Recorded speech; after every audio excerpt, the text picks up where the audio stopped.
Outage also threatened to put out the lights on one local couple's big day. Here's News Channel 5's Bob Jones. Here's a picture of us walking down the aisle for the first time as Mr. and Mrs. Wietrich. Looking at the beautiful photos, Here's the part where we gave roses to the mother-in-laws. it's hard to believe. This is our best man and his son Tyler, Keith and Tyler.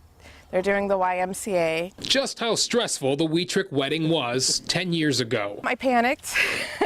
The day before, the biggest day of their lives, the lights suddenly went out at their Akron home. You just want to scream, like really, after everything we've gone through and done to plan this really has to happen. The massive blackout also closed the Waterloo restaurant, where the couple was supposed to feed more than 30 people for the rehearsal dinner.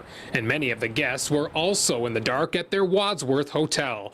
Not the kind of added stress a bride needs. And the groom, Cale, knew it. Keeping my wife calm, one of the things I remember her coming up to me just bawling in tears. I cried through the whole thing because I was so stressed and upset and didn't know what was going to come of the night. But then, a saving grace. It was like a sign, you know, you two need to get married. They learned at least their church had power. I was relieved because can you imagine showing up to your own wedding and not knowing what you're supposed to do? Cale and the best man scrambled to find a replacement restaurant in Canton for the rehearsal, and back at home just after midnight on their wedding day. All of a sudden, the lights came on. And a few hours later, the wedding went off without a hitch. I like the one with the train with all the flowers. And the Wietrichs are now a family of 4 with an anniversary story that tops most. There's not an anniversary that comes around that we don't think, well, at least we have power.